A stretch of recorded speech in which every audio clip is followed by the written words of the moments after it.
सभी छात्रों का हमारे YouTube चैनल पर स्वागत है। बहुत दिन हो गए वीडियो नहीं डाली है क्लास 10th और 12th को लेकर। हाँ, मान रहा हूँ मैंने मोटिवेशन को लेकर बहुत सारी वीडियो डाली है, लेकिन अब थोड़ा बोर्ड एग्जाम 10th और 12th के हैं, 1 महीने बचा हुआ है। सोच रहा हूँ कुछ इम्पोर्टेंट क्वेश्चनों को लेकर वीडियो डालते हैं, जिसके कारण छात्र की थोड़ी अच्छे से तैयारी हो जाएगी और कुछ मैं चैप्टर का बेसिक भी समझाऊंगा। मैंने देखा है ना, छात्रों का क्वेश्चनों को हल तो आते हैं लेकिन उस चैप्टर का बेसिक नहीं आता है, छोटी मोटी बातें वो भी समझाएंगे। आज मैं क्लास 10th और हमारा चैप्टर है त्रिभुज का एक बहुत अच्छा यानी एक प्यारा सा क्वेश्चन लिया है, जो बहुत इम्पोर्टेंट है और बहुत बार आया भी है एग्जाम में। आपके सामने पेश करता हूँ, जरा सभी छात्र ध्यान से देखिए। क्वेश्चन नंबर पहला ही है, हाँ एक ही है बेचारा। एक त्रिभुज है ABC जिसमें B एक समकोण है तथा D BC का मध्य बिंदु है, तो सिद्ध कीजिए AC² बराबर 4AD² माइनस का 3AB²। बेटे ओके, बेटा देखो, जब भी कोई त्रिभुज के रिलेटिव 10th क्लास का कोई क्वेश्चन आता है तो सबसे पहले उसमें 3-4 कायदे होते हैं, थोड़ा समझना पड़ेगा। सबसे पहले आता है दिया है। दिया क्या है? जो सवाल कह रहा है वही दिया है। सवाल ने कहा बेटे एक त्रिभुज है, एक त्रिभुज समकोण है ना बेटे, एक समकोण त्रिभुज ABC है जिसमें कोण B एक समकोण, B एक क्या है? समकोण है, और बिंदु D BC का मध्य बिंदु है। तो बेटे सबसे पहले एक हमें समकोण त्रिभुज बनाना पड़ेगा। ये ना जो क्वेश्चंस मैं बता रहा हूं ना बेटे, ये चित्र के बगैर अधूरे हैं। आप चित्र बनाओगे नहीं तो ये सॉल्व भी नहीं होंगे बेचारे, इसलिए इसका जो फिगर है ना आना चाहिए। देखो, अब उसने बोला एक समकोण त्रिभुज है तो भैया एक छोटा सा समकोण त्रिभुज बना लेते हैं। बेटे देखना ध्यान से, ये हो गया A, ये हो गया B, ये हो गया C। बेटे एक बात और, B एक समकोण है तो समकोण का मतलब होता है भैया 90 होता है। क्या होता है बेटे? 90 होता है। तो B पे हमें समकोण बनाना पड़ेगा ना, तभी तो समकोण त्रिभुज बनेगा। जो दिया है वो करना पड़ता है, ठीक है ना बेटे। अब आ जाइए आगे पढ़ते हैं। तथा DA को BC का मध्य बिंदु है, तो BC का एक D क्या है बेटे? मध्य बिंदु। मध्य मीन्स होता है उसके बीच में, ठीक बीच, दो बराबर भाग, एक आधा इधर आधा उधर, वो मध्य कहलाता है। तो यहाँ D दिखा देते हैं। कुछ आपको आवाजें सुनाई दे रही होंगी बच्चों की। इस मोहल्ले के ना बच्चे भी बहुत महान है। अभी इन्हें समझा के आए थे, बेटे आवाज नहीं करो, हम कुछ बच्चों को पढ़ाने जा रहे हैं ना। बोले यस सर, आप टेंशन ना लो, आवाज नहीं आएगी। थोड़ी देर चुप बैठते ना, इससे स्टार्ट हो जाते हैं ये बच्चे। महान है ना बेटे, इन्हें पढ़ने से मतलब नहीं है, बस आवाजें निकालने से। ये हो गया। अब आइए सिद्ध क्या है बेटे? सिद्ध करना पड़ेगा AC² बराबर 4AD² माइनस का 3AB², ठीक है ना बेटे। जो सिद्ध करना पड़ेगा वो लिखा। अब आ जाइए उपपत्ति। क्या करते हैं बेटे? उपपत्ति करते हैं। अब समझना पड़ेगा सभी छात्रों को, भैया ये क्वेश्चन बहुत अच्छा है, बहुत इम्पोर्टेंट भी है। बेटे देखो, सिद्ध में देखो, आपको AC का स्क्वायर चाहिए, AD का स्क्वायर चाहिए, AB का स्क्वायर चाहिए। बेटा यहाँ जो बात है ना सिद्ध में, स्क्वायर की हो रही है। अब हमें क्या करना पड़ेगा? अब हमें त्रिभुज के पास चलना पड़ेगा। समझना ध्यान से, मजे से समझना। त्रिभुज के पास चलते हैं, उससे बोलते हैं भैया ये स्क्वायर वगैरह चाहिए, बोलते भैया हमें स्क्वायर दे दो। तो वो बोला भैया स्क्वायर वगैरह तो केवल समकोण त्रिभुज में आते हैं, यानी पाइथागोरस में। स्क्वायर कौन देती है बेटे? पाइथागोरस प्रमेय। याद कर लो, जब भी कोई भी क्वेश्चंस में 2 या 2 से अधिक स्क्वायर आते हैं तो समझ लेना उस क्वेश्चंस में पाइथागोरस प्रमेय का प्रयोग करना पड़ेगा, यानी एक समकोण त्रिभुज लेना पड़ेगा। ठीक है ना बेटे? अब चलो उसकी ख्वाहिशों को पूरा करते हैं क्वेश्चन के। अब वो बोला भैया AC स्क्वायर दे दो। मैंने को बोला भैया AC वाला समकोण त्रिभुज है, यहाँ बना के दिखा रहे हैं। यहाँ A है बेटे, यहाँ C है, ये B है। AC वाला एक समकोण त्रिभुज बना। AC स्क्वायर तभी तो बनेगा। ये देखो बेटे, ठीक है ना बेटे? देखो कोई क्वेश्चन है ना, आप उसकी इमेज बनाया करो दिमाग में, फिर मजा आएगा पढ़ने में।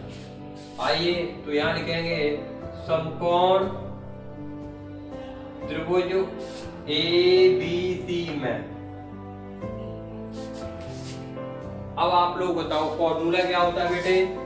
कॉट स्क्वायर बराबर लंब स्क्वायर प्लस आधार स्क्वायर। तो बेटे इसका ये आप जानते हो बेटे, जो तिर्यक लाइन होती है उसे क्या बोलते हैं? कॉट बोलते हैं। सही बात है, मान गए आपको। ये क्या होता है बेटे? आधार होता है। सही है। और ये क्या है? खड़ी हुई लाइन लंब होता है। ये तो छात्रों को तो याद है, ओरल। हाँ वो तो समझो, यही पढ़ते चले आ रहे तो भी याद नहीं होगा। तो यहाँ हमारा होता है कॉट स्क्वायर बराबर लंब स्क्वायर प्लस आधार स्क्वायर। बेटा क्यों लगा रहे हैं? बात कर रहे हो 2 से अधिक स्क्वायर की। कॉट क्या है बेटे बताओ? AC का स्क्वायर। AC स्क्वायर लंब क्या है बेटा? AB का स्क्वायर। आधार क्या है बेटे? BC का स्क्वायर। डाल दो समीकरण नंबर 1, है ना बेटे? अब मैंने सिद्ध से बोला भैया आपको AC स्क्वायर चाहिए तो अपना AC स्क्वायर पकड़ो। सिद्ध ने कहा भैया ठीक है, हमने AC स्क्वायर मांगा था, आपने हमें दे दिया, धन्यवाद। अब बराबर के उधर चलते हैं। अब वो बोला भैया AD स्क्वायर और दे दो। हमें AC दे दिया, हमें AD भी तो चाहिए। मैंने यहाँ चेक किया AB तो है, बेचारा AD नहीं आ रहा है। आओ भैया AD का स्क्वायर किसके पास चलना पड़ेगा? समकोण त्रिभुज के पास चलना पड़ेगा, क्योंकि AD का स्क्वायर बनाना पड़ेगा। इसे हटा देते छात्रों। ओके, इसका काम समाप्त हो गया बेचारे का, है ना बेटे? अब आओ AD के पास। तो मैंने कहा AD वाला समकोण त्रिभुज क्या है बेटे बताओ जरा। यहाँ A है, यहाँ B है, यहाँ D है। तो AD वाला समकोण त्रिभुज ये है भैया, है ना? अब AD स्क्वायर किधर चाहिए? बराबर के उधर चाहिए। यानी जो कर्ण है ना बेटे, कर्ण उधर चाहिए बराबर के। देखो बराबर के उधर बोल रहा है भैया, कर्ण उधर दे दो बराबर के।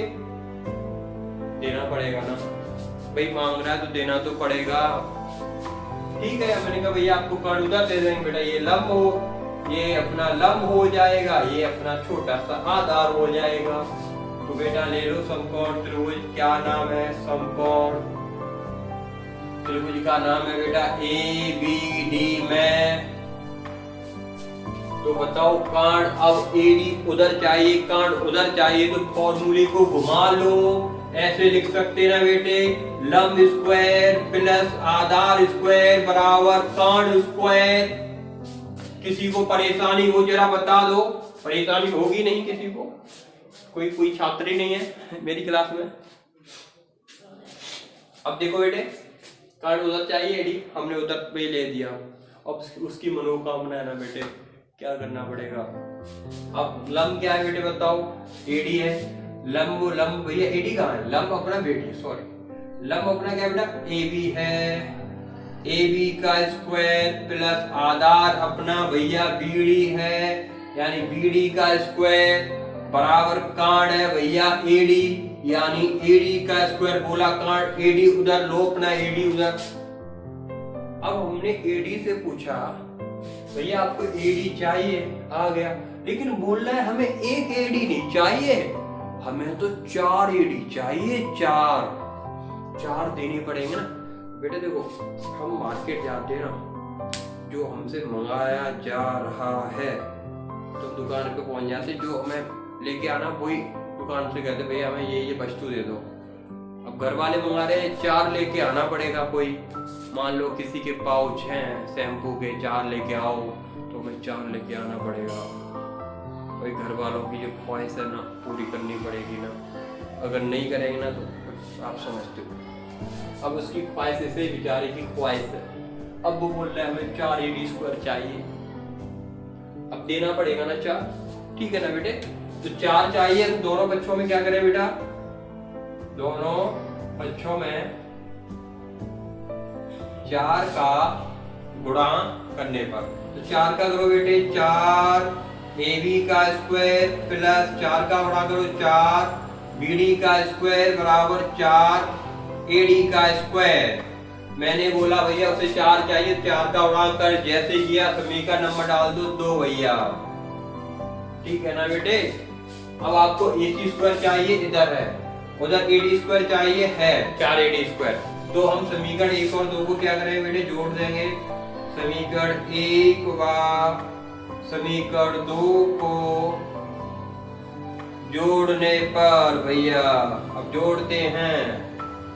एक सेकंड रुकना, थोड़ी जगह देख लो कितनी है, अभी तो बहुत जगह है, हो जाएगा। अब देखो बेटे, तो जोड़ लेना LHS को LHS में जोड़ेंगे बेटे भैया, इधर के लोग है ना, इधर के जोड़ लो, बराबर के उधर जोड़ लोगे। तो चलो देखो LHS, इसमें LHS में कौन आया, बोला भैया हम AC² हैं, और मैंने इधर पूछा इधर LHS में कौन है, ये बोला भैया 4 AB² प्लस 4 BD² बराबर।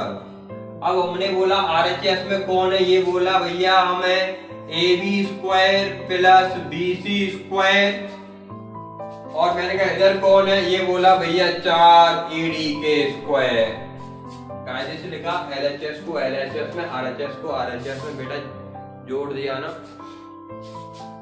ठीक है ना। अब सिद्ध के पास चलते, सिद्ध ने बोला हमें केवल एक ही इधर अकेला चाहिए, हमें फालतू के लोग नहीं चाहिए। अब कह रहा हमें AC दे दो अकेला, और फालतू के लोग आ रहे हैं बराबर के उधर उठा ले जाओ।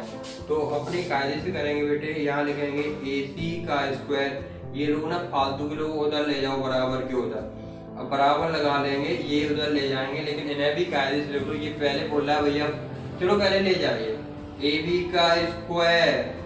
प्लस BC² प्लस 4 AD², ये प्लस का उधर भागा भैया हो गया बेचारा माइनस का, ये प्लस का उधर भागा, ये भी बेचारा हो गया माइनस का, ठीक है ना बेटे।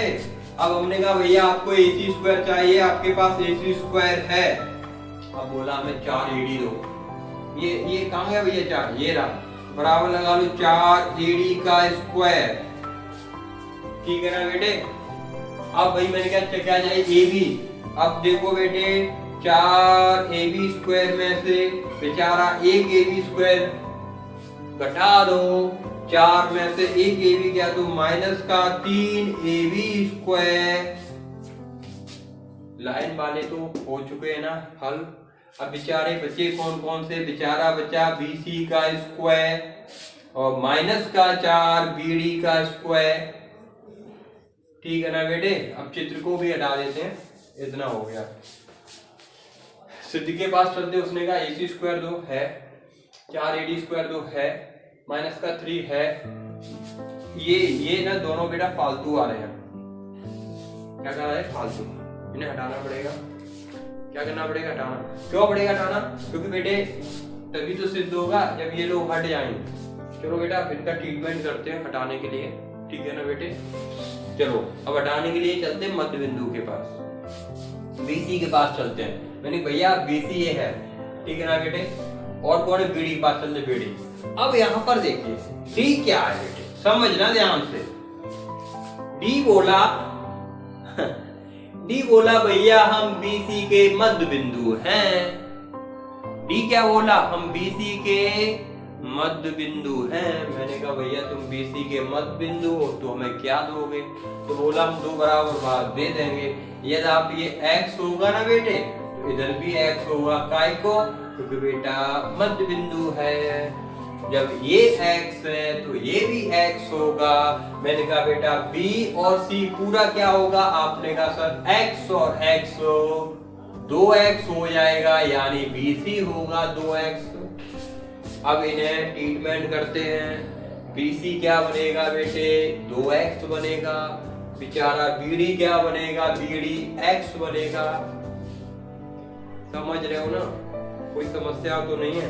तो यहाँ लिखो बेटे AC का स्क्वायर बराबर 4 AD का स्क्वायर माइनस 3 AB का स्क्वायर।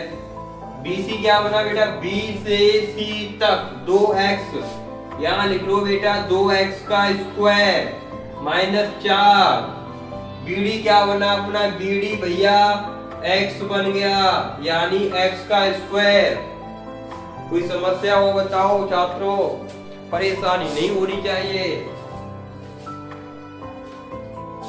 अब देखिए, तो यहाँ आएगा AC का स्क्वायर बराबर 4 AD का स्क्वायर माइनस का 3 AB का स्क्वायर। बेटे 2 का स्क्वायर 4, x का square x square minus 4, x का स्क्वायर x स्क्वायर। इन विचारों का ट्रीटमेंट कर दिया हमने। जैसे ही ट्रीटमेंट किया, ये प्लस का ये माइनस का, बेचारे ये लोग बर्बाद हो गए, कट गए, शहीद हो गए ना बेटे। अब बच्चा कौन कौन हमारे पास, AC का स्क्वायर बराबर 4 AD का स्क्वायर माइनस का 3 AB का स्क्वायर। और बेटे हमें लगता है यही सिद्ध करना पड़ेगा। देख लो, मजा आया ना? तो भैया नोट कर लो, अगली वीडियो फिर से लेके आता हूं जिसमें ना त्रिभुज का बेसिक फंडा बताऊंगा।